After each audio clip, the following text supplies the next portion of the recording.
Hello, hello, hello. It's Friday. Happy Friday, everybody. Welcome to Boilermaker Lounge. I am Sam Sprunger, as always, joined by the All American Grant Flora. Grant, it's Friday, and we've got basketball coming up. That's right. Yeah, we've had about a week off for Purdue basketball, but they'll be playing tomorrow on Saturday. 1 p.m. on CBS. Yeah. So some nationally televised weekend basketball.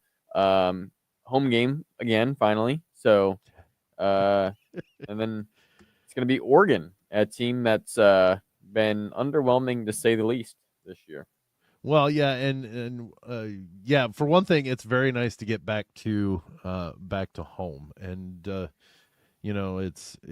we've talked about this stretch that because after Saturday, so after tomorrow, they've got two more away games before they come back for a home stretch to where they can actually have a couple of games that they're playing a couple in a row at home, at least that I know of, and then I think they go back on the road, but still they get a couple at home after that. But yeah, a nice little stop at home, and it's a game like you said, a struggling Oregon team, and let's just jump into it straight away. An Oregon team that is absolutely struggling. They are, what is it? I had it up here. 8-12, I think, is what they are overall. It's not a good overall record. Eight They're fourteen. 8-14. That's what it was. Okay. Yeah. Yeah, 8-14. But honestly, if you look at it, this team had high expectations. But what the injured Ducks limping into Mackey for the title. That's exactly what's happened to them. They have been so injury riddled that it's been a difficult year for them. Uh, they've lost multiple players for the remainder of the season. They've been out and contributors to their team, and then also another major contributor hasn't been in the lineup since what was it, mid-January, I think it was. That just Nate Biddle, yeah, mid-January, January 13th was the last game he played in. Uh, Grant, these guys, if they're healthy, they're a really really good team. But the fact that they have, I think, three main players, not necessarily starters, but I know that they're main contributors out for the season. That's hard for any team to try to take care of, or to get over. You're going to struggle. Yeah, I mean, especially you considering the impact Jackson Shellstat has had on this Yep. team, particularly last season. Like that's just a huge blow because he's got the experience, he's been in the program, and he's talented. And then of course Nate Biddle, not having played in a while, he's expected to be out tomorrow, I would think. Um, both of those are big pieces. Both of those are pieces that could have really hurt Purdue just in the type of basketball they play. Shellstad, kind of the quick, shifty guard that can shoot it, but also take it to the rack. He would have been hard off ball screens, and then Biddle, of course, can stretch it out and shoot it, plus block shots with his length and rebounds. So both of those guys are huge losses for Oregon, especially in a matchup with Purdue. And then, they got some other decent players, but they haven't quite stepped up the way they probably expected to. And when you lose your two best players, those guys that are used to being third or fourth options become, the top focus of the defense, and that makes their life a lot more difficult. Yeah, Coach Altman, Dana Altman, had said was asked about Nate Biddle, and he said that he hopes that he can come back on Saturday. Okay. But he said that is me looking for a glimmer of hope. So it wasn't like, yeah, it's looking good that he could. He's saying he hopes he can play, like he's better than what he was, but at the same time, it's probably. I mean, honestly, it sounds like to me, Coach Altman's thinking 50-50. Like maybe he plays, maybe he doesn't.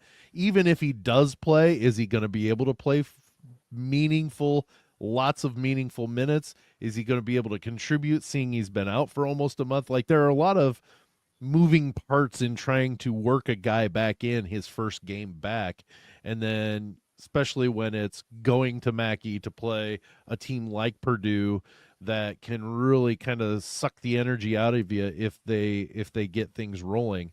And with so many people out, is this the best time for him to come back? So the chances of Biddle playing aren't really. It doesn't sound like Coach Altman thinks they're great, but at the same time, could be something that he could make an appearance and he could do some playing. I don't know at what extent though. Yeah, and Coach Painter always says, and I'm sure he's not the only one. Like you expect the guys to play that might have a chance to play. So if they're going to plan for Nate Biddle, if Right. there's a chance he can Yeah, play, absolutely. Yeah. which to be honest, it almost might be a good strategy from Coach Altman, even if he knows Biddle's not going to play, because if you game plan for Nate Biddle and then he doesn't play, like, yeah, it theoretically makes it easier, but it also, you don't game plan for the other guys as much as you would have. So, it's might not be a bad idea if it were me to make it seem like a guy's chances of playing are a little bit better than they actually are. Not saying that's what Coach Altman was doing and that Nate Biddle is not going to play, but the point is just the uncertainty can be a little bit helpful to the team being scouted, but I don't think either way there's going to be enough for Oregon to be able to win this game, if I'm being honest.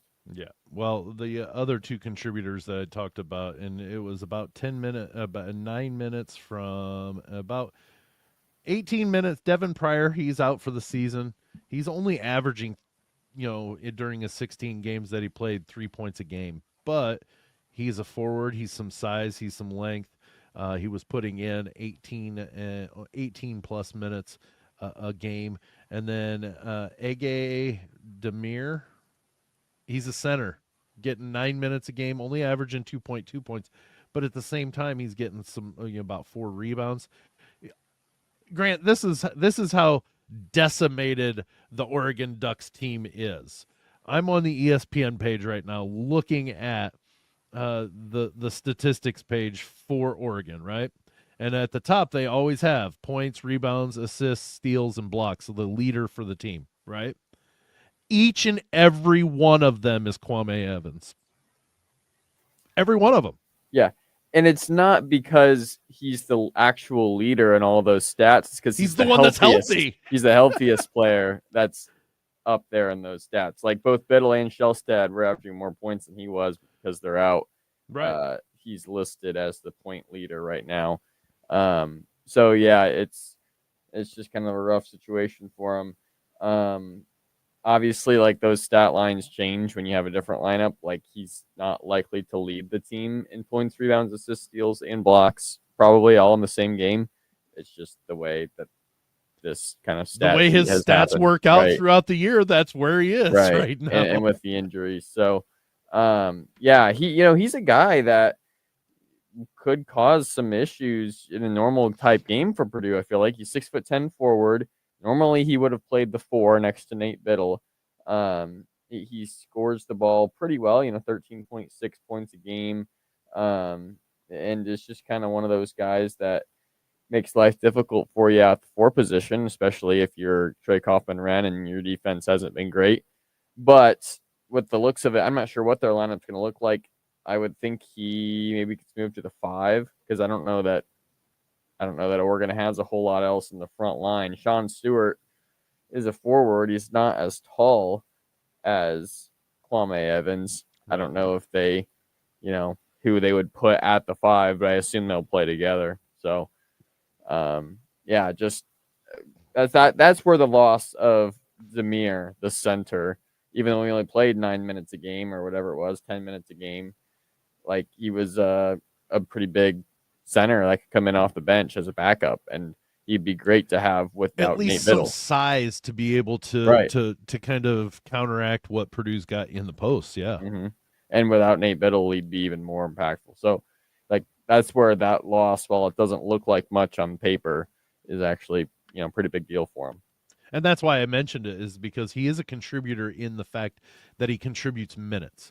It's not necessarily that he does a lot. He does, like I said, he gets 3.5. He was getting 3.5 rebounds per game, 44% from the field. So he doesn't shoot the ball great. And obviously with only 2.2 points a game, it's not that he's scoring a lot, but like I said, he's a body that's in there that's banging around. He's only shooting 28% from the free throw line too.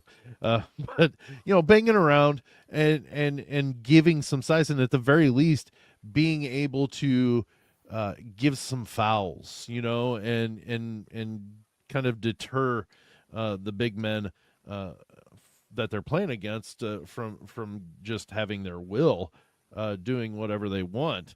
And it just appears with an 8-14 record, Oregon's Oregon struggled, and like I said, we kind of expected them not necessarily to be at the top of the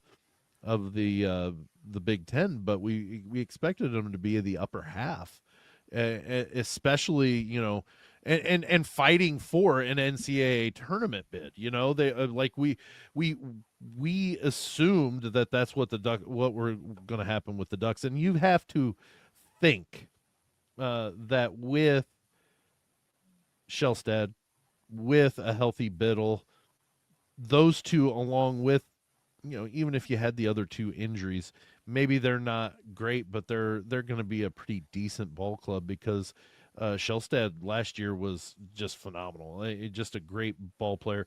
Biddle, able to shoot the three as a big man, that's huge for a team, and being able to do that. But it's just Oregon has struggled so mightily, and I want to say they've lost at least 5 in a row. They haven't if won not since more. at Maryland, which would have been, I didn't see the actual date, but it was their first Big Ten game after the reset.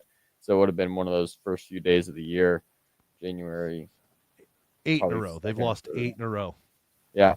Like, so that's just kind of crazy. It's unfortunate because, I mean, as just a Big Ten basketball fan, take Purdue attachments of mine aside, like I was kind of excited to see what they could do. Just anybody that Right. can bring back two of their best players and retain, a good bulk of your team, add some pieces. That's always interesting to watch. And I think they did that. They added like Sean Stewart, not a bad piece to pick up. I think he was at Ohio State either last year or the year before.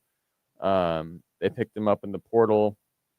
They've obviously got Kwame Evans in there too. Like they were gonna have a decent little roster that might not have been a Big Ten championship team, but like you said, up there contending in the top half, probably gets into the tournament, and who knows what happens after that. So, disappointing just to see a team that be expected to do well struggle, especially for circumstances like this where it's injuries and it's, Well, oh, sorry. Go ahead. well, yeah, it's just outside things happening.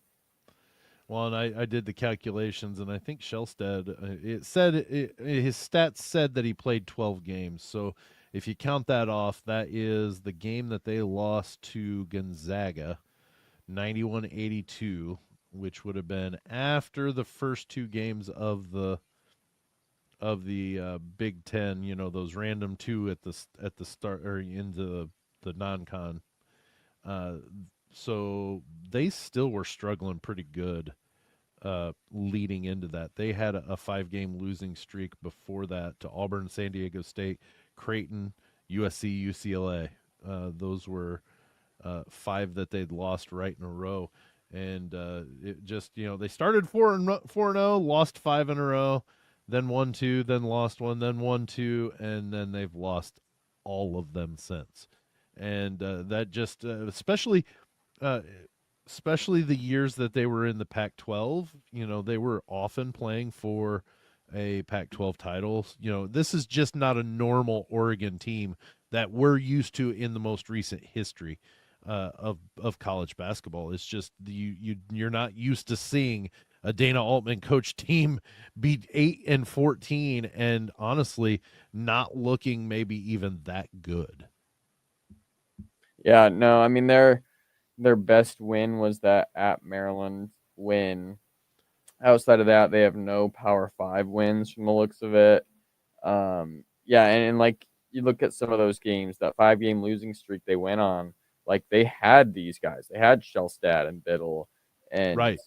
Right. like they just they just weren't getting it done. So yeah, it's you can blame it on the injuries, but this team just never really quite came together the way that everybody thought they would. So um, it's unfortunate just for them also because it's like, okay, where do you go from here? Like, you're not gonna get in the tournament unless something crazy happens. You win the Big Ten tournament or something.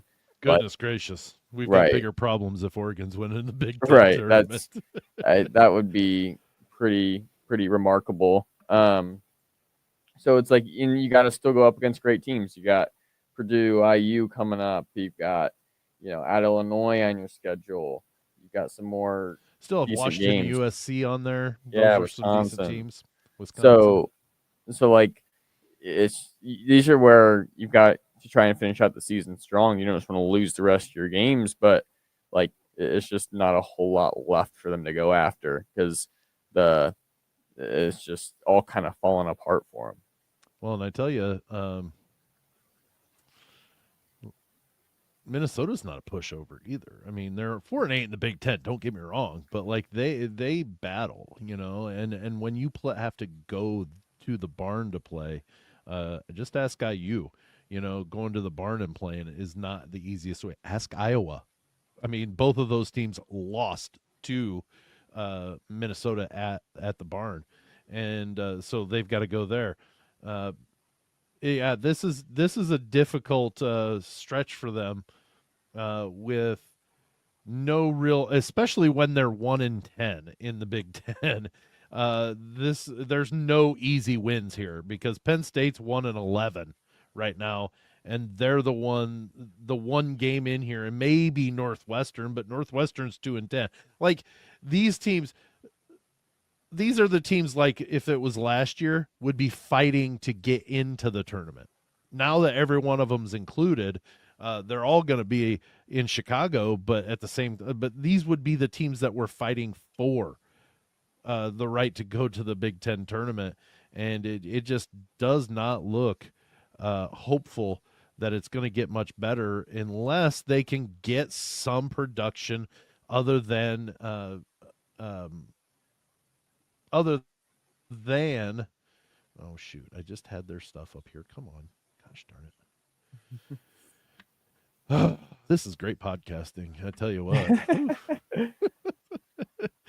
Other than Evans, goodness. I Yeah. knew it was Kwame, Okay. but I couldn't remember his last name. Other than Kwame Evans, if Biddle can come back and start doing something, maybe they can win some games. But it's just, I mean, don't get me wrong.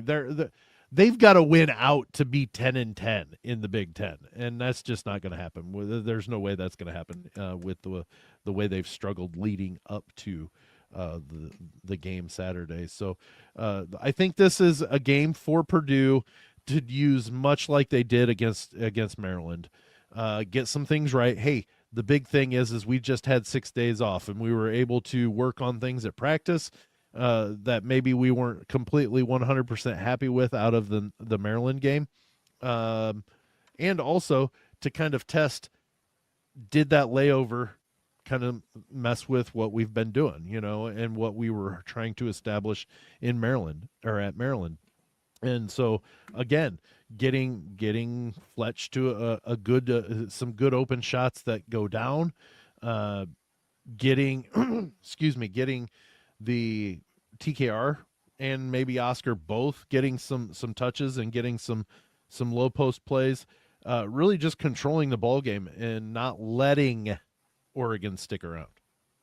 Yeah, I mean, this is a position where you don't want to look ahead too much because you never want to do that. But you're right. This is an opportunity again to just keep that train rolling, right? Like you want to build up some momentum so that when you hit this next stretch, like you're not just fighting to kind of regain your traction. Right, You're already right. there. So yeah, it is a little bit dangerous if you do look ahead and Oregon's not going to come in and just give it to you, but at the same time, like I think like this is still that opportunity, even though you don't want to look ahead, like you've got to still see the opportunity compared to what's coming. And so I hope this is a game where more guys like Bakari Harris, Omer Meyer can gain more traction, and we see some of these guys that maybe have been struggling but picked up the pace, like you mentioned, Fletch. Just see these guys keep it going and start getting some back-to-back performances, so that when they head into some of these games they have, like Iowa and Nebraska, they feel like a different team than what they were a couple weeks ago. Well, and that's the big thing. Don't look past Oregon because you know what's coming up on Tuesday. Tuesday is the trip to Lincoln to take on Nebraska.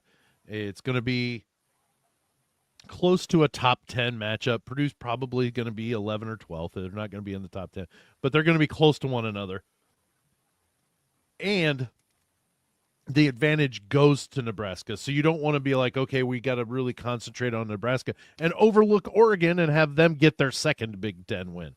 That would be tragedy, is what it would be. Keep it up. Keep doing what you're doing. Get the ball rolling so when you go into Lincoln, you're feeling darn good about yourselves and what you've been able to accomplish. And yes, I get it. It's a two bottom feeder, this season's bottom feeders that you beat up on leading into, but you needed it. You needed to do that. So you need to go in tomorrow and just thump the living daylights out of Oregon.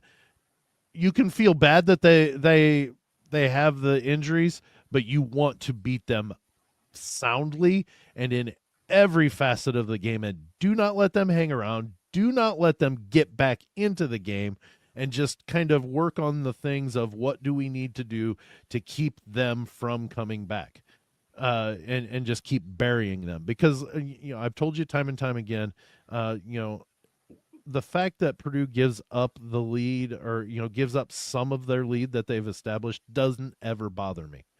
Because that's why you build a lead, is in case the other team does get to that point. You just don't want to completely lose it and go completely away from what got you there. So, I mean, and don't get me wrong, I know that, the defense being played against you has a lot to do with it.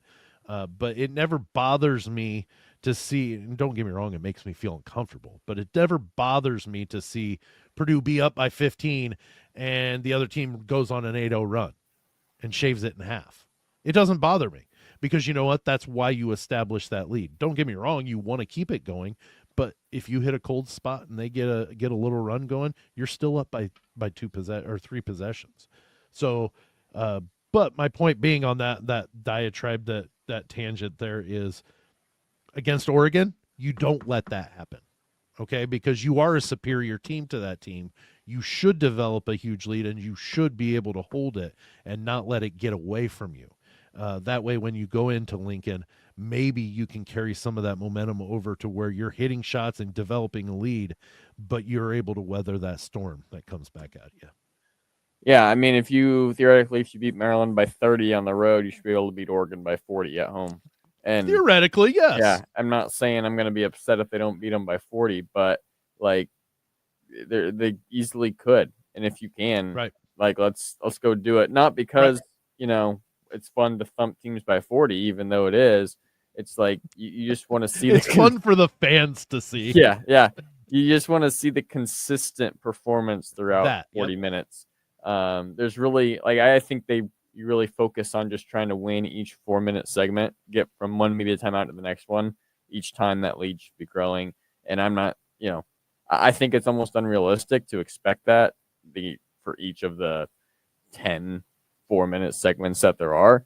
Like, there's just most likely there's going to be one where the league goes from 36 to 32. But you know what I mean? Yeah. But at the same time, I think if that's kind of the mentality, then you're in pretty good shape.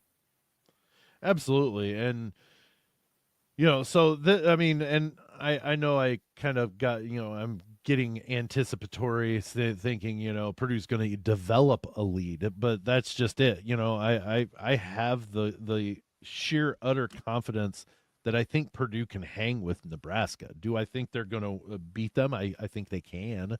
But I also think there are, scenarios that Nebraska ekes a win out and Nebraska just blows them out of the water because, The past couple of games that I've watched, the one against Michigan, they had it going early, but all of a sudden they kind of went cold a little bit with their shooting, and then against Illinois, kind of the same thing. There's going to be games that Nebraska is going to be hitting the whole game. So that's why I'm getting into the fact that I think it could be, but I could see Purdue. Purdue did it against Nebraska last year. They hit 19 threes against them, for crying out loud. So like, and it's not exactly, but very similar team wise in the shooting style. The abilities from the 3-point guys. It could conceivably be one of those nights that everything's falling for Purdue and they hit 19 23s in the night and they win by 15. I could also see him hitting 7 and Nebraska hitting, 17 of them and Purdue loses by 15. It just that's a bit, and we'll get deeper into the breaking down of it, but that's what this Oregon game is to make sure you've got your ducks in a row, pun intended. That's fine. Your ducks in a row for when you go to Lincoln. That's not saying that you don't want to overlook Oregon, but it's okay to say we need to get things in line for when we go to Lincoln on Tuesday. Yeah, I think that's pretty big part of it. That Nebraska game is going to be really crazy. I think like Nebraska looks good, but like they haven't been as good lately, especially with blanking on his name, but their guy that has been rank masked with him being a little shaky with the injuries and stuff. So he was sick too. Yeah, and sickness or whatever it was. So, but at the same time, if I assume he's good to go by that game, and that's just gonna help Nebraska get back. They're always tough to beat at home. So yeah, that'll be an interesting game when we get there. But you don't want to. It's almost more of like you want to avoid some negative vibes from this Oregon game. Like you don't want to go into Nebraska. You eke out a 10-point win against Oregon, but it was too close the entire game. Everybody felt it. And you're like, oh, that's not exactly what we were hoping for. Almost like the USC and Iowa games that led into UCLA. So you just want to get the positive vibes going from this Oregon game to where you feel like, yeah, we're playing good basketball and we're ready to come in here and compete. Because while, a loss to Nebraska on the road wouldn't be a crazy detriment to the resume, it's more the fact that you got to start winning some of these games. And so, right. Yeah, like you got to be able to find ways to win against a Nebraska or a Michigan or a Michigan State. And I think that Tuesday road game against Nebraska has a really good opportunity for Purdue to kind of start flipping that script and go back on the upward climb toward the upper echelon of the national rankings. Well, and you don't want your marquee win of the season, and I'm not saying that it's going to happen, but let's say Purdue loses to Nebraska, they don't get easier from there, and you don't want your marquee win to be a 30-point win against Texas Tech back in December. You want it to be more recent where, oh, hey, you beat the number 2 team. Yes, it was at home, but you beat the number 2 team, and that's your win to hang your hat on. Or when Michigan State comes in and calling, you beat them. Or hey, let's do this. Let's beat Nebraska, Iowa, Michigan, Indiana, and Michigan State, and just be like, well, the Boilers are back. Because 36-4 doesn't come by losing any more games. So you've got to get it going. But I think this is tomorrow's game is very possibly another building block game to get them feeling more comfortable, more confident. Hey, you know what? We'll take it. The fact that you had to play the 2 of the bottom 2 teams in the league after a rough 3-game losing streak, and how that kind of just developed and came through. We'll take it. But you got to take care of business against the Ducks. Got to. Yeah. Yep. So it's going to be hopefully fun to watch on Saturday afternoon game. Like hopefully that crowd shows up well. I know it's it's not like a top 10 matchup, but Saturday afternoons usually draw a lot of energy out of It's Mackey, been a especially when the while since students. they've been at Mackey. Yeah, and like the People what are aching. the Illinois game was that a Saturday afternoon? Yes, it And that was, was. and I'm sure that environment was insane. It looked pretty insane, even though it was a loss. But yeah, they haven't had a lot of weekend stuff, so I think it'll be good just to get Mackey back. Not like it'd be one thing if it was a Wednesday night 8 o'clock game and they were coming Excuse me. back. Yeah. Like it's always rocking, but it's not quite the same level as when you get it on a weekend in the afternoon when everybody's going to be excited. So Well, it'll be good. the paint crew gets an opportunity to kind of lubricate themselves a little early in the morning, and then get to the arena and be extra loud. I think it's very advantageous that it's in the middle of the afternoon, just for that fact that those guys will be up and around, and they'll be I imagine when I get there at 11:30, they'll be standing waiting to get in if they aren't already in. If they haven't already been let in, I think they get let in an hour and 45 minutes before. So uh, by 11:15, the paint crew is going to be filing in, and they're going to be rip roaring and ready to roll, because it's been darn near 2 weeks since they've seen a game at home. And the last time they were there, they got to see Illinois shoot out of their mind and beat Purdue. So it's definitely, I think, one of those that the crowd wants to be there, even though it's a Oregon. They want to be there because they want to see Purdue just go off and start feeling better, and start. It's got to start somewhere. And you know what? Let's start it and let's get it rolling. And let's make the game against Maryland and the game against Oregon what started this magic run. It just that's the fan in me speaking there. Mm-hmm. Yeah. So, yeah, just it'll be fun to watch that Saturday afternoon game and get Purdue rolling again. But it's not going to be rocket science. I don't think there's anything too crazy scheme wise that we need to be super careful about. I mean, I'm sure they will have good plans, but like they have advantages at pretty much every position. So it's like just exploit them, run your stuff, figure out what's been working, and go after it, press it until it doesn't work. Yeah. So that's 1 o'clock on CBS tomorrow.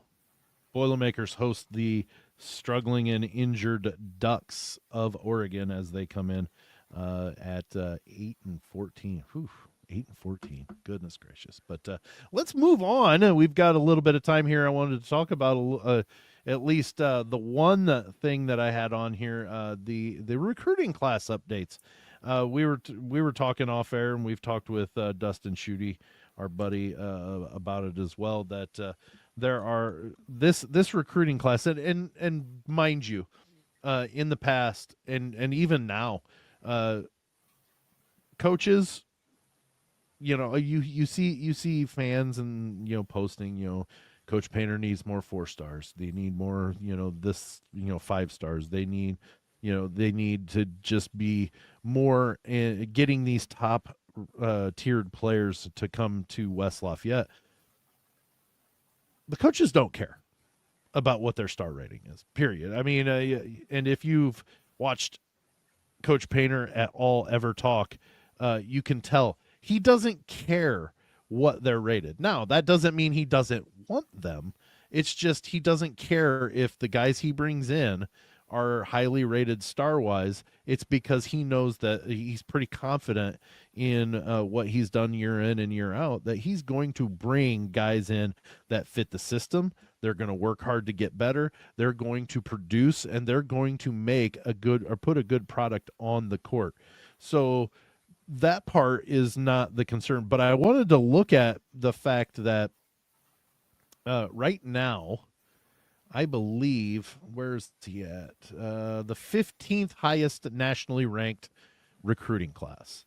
And that for Coach Painter is probably one of his best recruiting classes. Maybe not the best, but one of his better ones. And the fact that there are only 4 guys in this whole class, and he's got the 15th best recruiting class with just 4 guys. They're losing more than 4 guys, so he has more room. He just hasn't.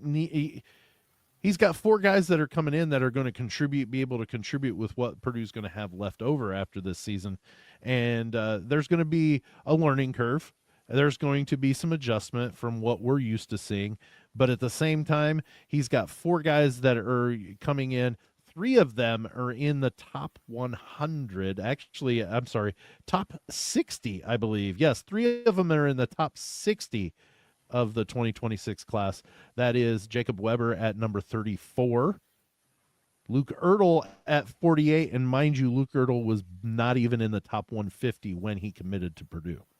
And so he's got all the way up to 48.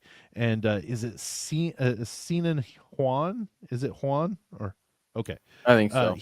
He is number 57. So 3 of the 4 that are coming in are in the top 60, and Rivers Knight, he's not too far off the 150. He comes in at 190, so that's not really that bad either. But honestly, there's got to be something that Coach Painter sees in him that made him want to give him a scholarship and get him on in the recruiting class. Do you know what CJ Cox was rated on the ESPN recruiting rankings coming in? I'm gonna say he probably was not in the top 150. He was not. He was a 3-star, 78 grade recruit coming in. And now he is Purdue's best defender, starter, averages some decent amount of points, to be honest, considering all the options they have, and really is a huge part of their starting lineup and has cemented himself as a huge 5th piece into what they're trying to do, primarily because of his defensive ability. You know what Jack Benter was rated coming out of high school? He was kind of. I wouldn't say he's in the top 100. I would say 78th. On ESPN, he was actually below CJ Cox, 3-star, 75. Oh, jeez, really? On ESPN. Wow. Now, obviously, there's a lot of different ranking systems. Right. Just look at that. Out of that entire recruiting class, that included Benter, Cox, Jacobson, Burgess, and Harris. Harris was the highly rated, the only one in the top 100 at an 83. He was a 4-star. Those guys, I mean, wow, everybody in that class has turned out pretty good. Right. Well, and Jack Benter, I think he's really going to be a special player. I really do. When it all comes to blows, especially the fact that he's only going to be a sophomore next year, the fact that he's going to come in and he's got 3 more years if he needs it to really develop into something, he's going to be something. I really do. I'm old enough to be around. A lot of people say Dakota Mathias. He kind of resembles him some, and kind of his style and stuff like. I see him as being a Brian Cardinal style of player, one that will go get a floor burn after a loose ball, or he's going to draw a charge. Brian Cardinal, and Grant, you're not old enough, and some people watching and listening, whatever, probably do know who Brian Cardinal. He was called the human floor burn for a reason. He would take a charge with the best of them. He'd go flying over the scorer's table after a loose ball to try to save it. That's the type of guy I see Jack Benter being, is like Brian Cardinal. And, Dakota Mathias, yes, absolutely. I see that type of thing. Brian Cardinal didn't average a ton of points, but he was by far their leader of their team and was just able to do everything on the floor. He could shoot free throws. He could shoot the 3 if he needed to. He could go bust some butt in under the boards and get a ton of rebounds if he needed them, or if Purdue needed him. He was just the all-around guy that did almost anything that Coach Katie needed him to do.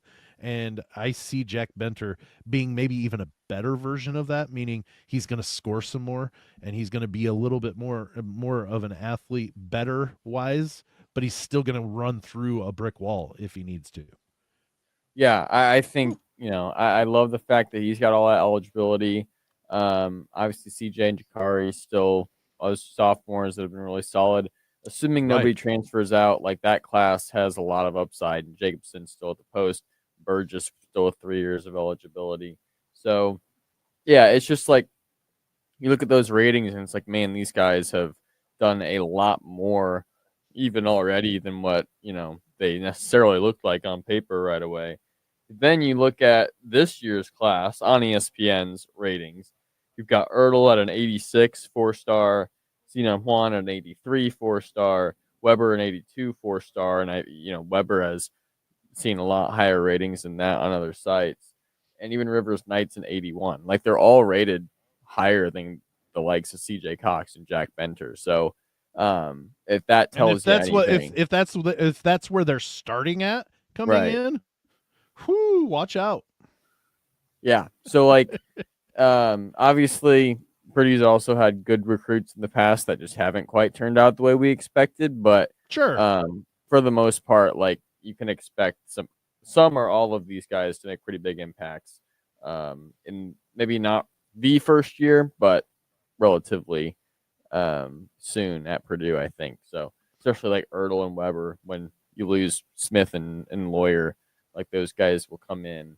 And I think Weber and Ertl will be competing for starting spots. If they're not getting them, they'll be pushing the guys that do. So, yeah, bright future for Purdue.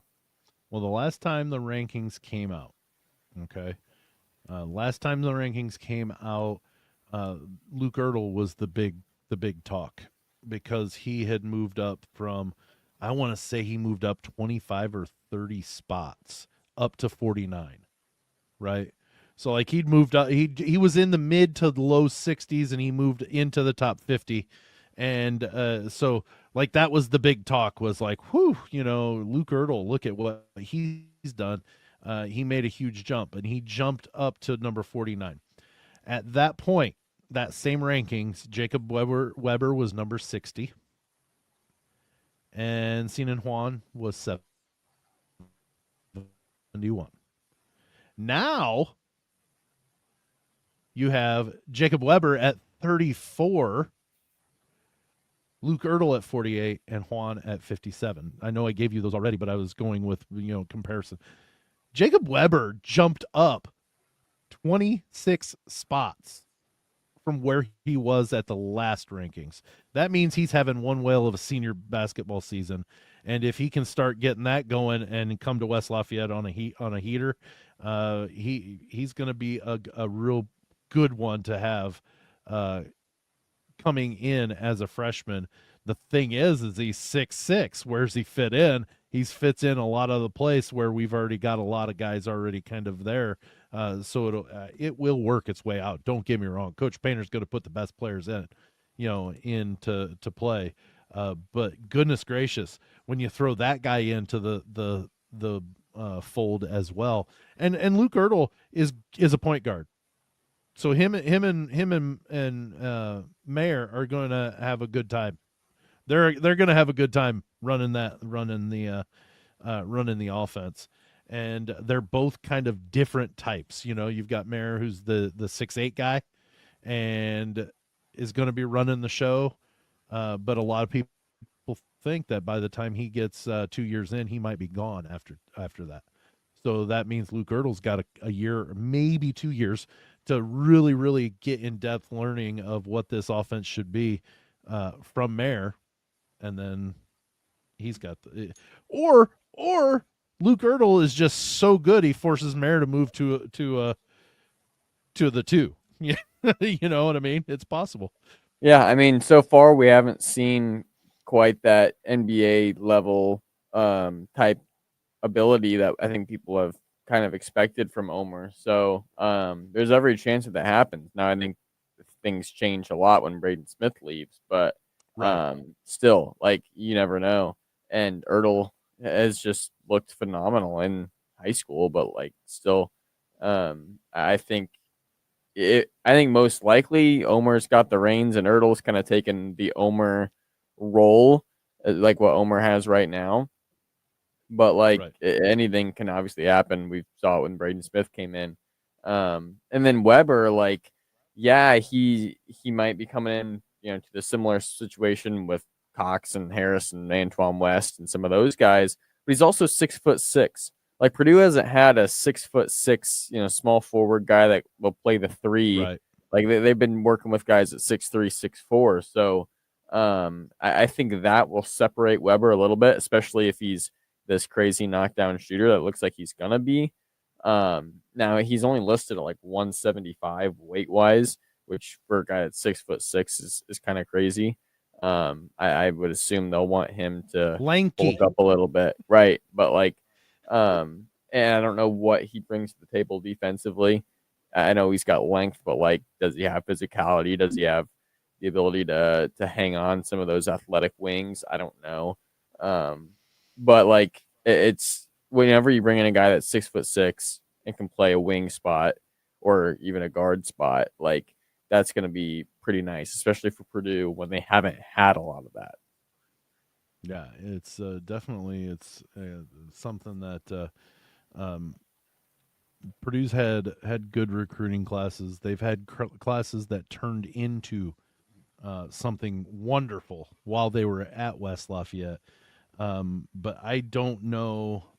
I'd have to look into it a little bit deeper to see if Coach Painter's had anything even close to this. I'm going to say probably not as starting. Like what they came to West Lafayette being, as highly touted as they are. And I say highly touted because those jumps don't just happen. They don't just happen. Luke Ertl doesn't jump from the mid 60s up to 49 like he did by some dumb luck. Jacob Weber doesn't jump from 60 to 34 by some dumb luck. You know what I mean? These guys, everybody in these classes should be getting, or in this class should be getting better as they get closer towards going to college. Or at least being strong enough to not be passed. That tells you what these guys are doing is just absolutely impressive because they're jumping up so much as they have. And so coming into West Lafayette as what they should be, or what they're overall ranked in the recruiting class, should give you some really good hope as to what's going to be on our in our cupboard after this huge, most winningest senior class in the history of Matt Painter's tenure here has done. After they're gone, we still have a lot coming back. Yeah, it's going to be obviously a lot of change, a lot of turnover, but it's going to be a really interesting mesh of guys, and I honestly have no idea what that lineup's going to look like. And I'm it's glad fun I don't have to decide it. Yeah, it's fun to speculate.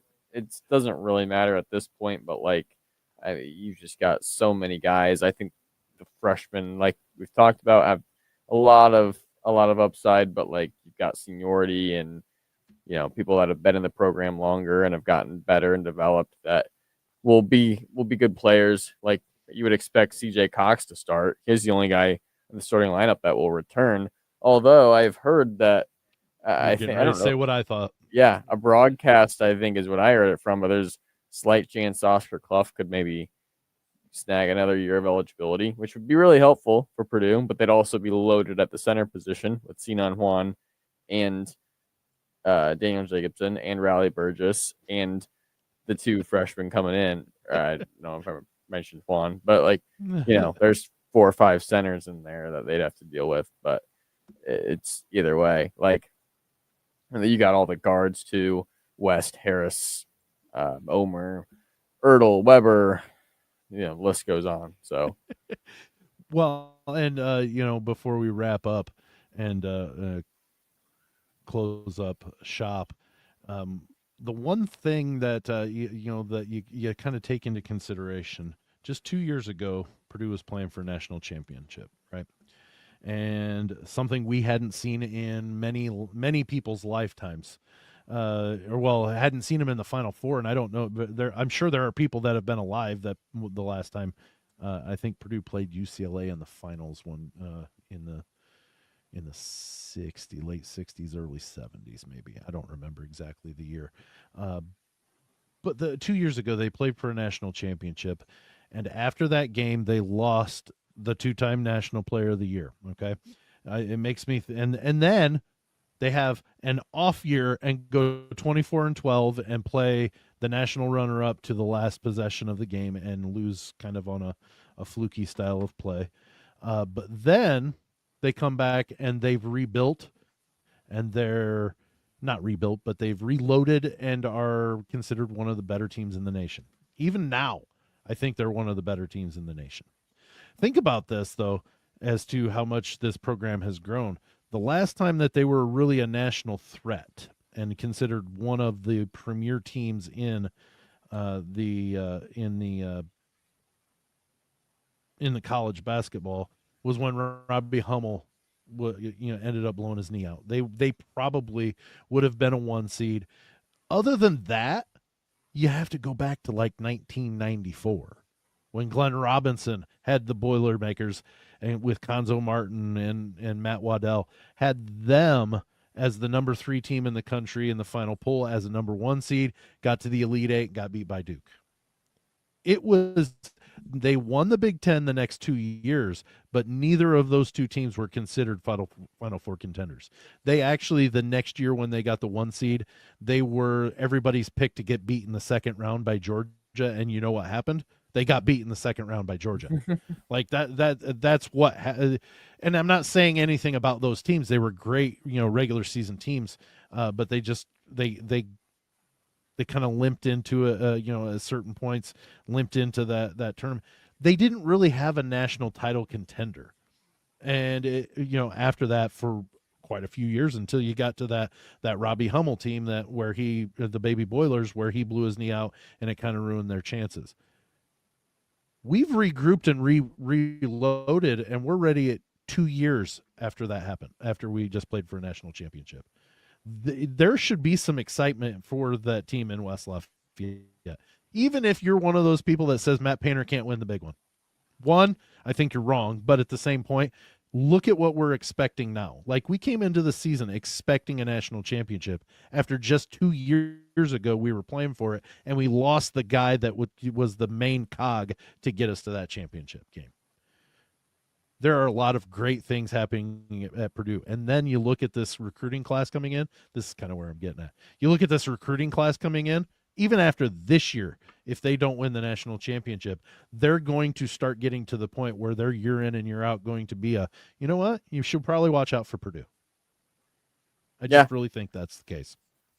Yeah, it's a pretty good spot to be in. I don't know if they'll be a national title contender next year or not. I don't think it's out of the realm of possibility, but obviously when you lose, I'm saying within a year or so after. Once they get those guys going. Right. I know you're not saying that. I just it's not necessarily perennial contenders every year to to the extent of where they're going to be a top 3 team in the preseason all the time, but they're to the point where they're going to be good every year. Like, they're going to be ranked. They're going to be always have the ability to set that goal of a Big Ten championship, even if they aren't the favorites. It's a great spot to be in, especially with how they're doing it in this day and age. So, it's exciting, but a lot of stuff happens at the same time. We still got transfer portal stuff to watch out for.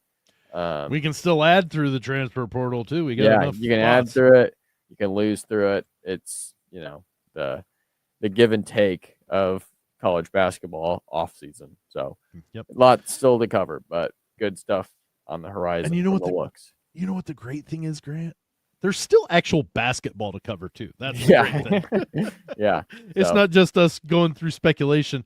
I wanted to talk about this though because I'd seen some things come out and the newest rankings come out, and it just gets me really excited about what's happening after this year as well, because that's something that not a lot of times fans think about during the season, and we've got a little bit of a thing here where we don't have a game to recap, but we had a preview, so we had some time. We could sit here and talk about what's coming up in the future. So I thought this was a great opportunity. But that brings us to another extended end of a Boilermaker of this episode of Boilermaker Lounge Friday edition. Enjoy the game tomorrow. I will be there. I'm really excited to see the crowd, if the crowd really gets into it. And really just blows the roof off that place. So really excited to see what goes on there tomorrow. But have a wonderful weekend, everybody. For Grant Flora, I'm Sam, the All-American Grant Flora. Sorry, Grant. Don't yell at me. For the record, I never asked for that. Anyways, for the All-American, I'm Sam Sprunger. We'll see you later, and see you on Tuesday.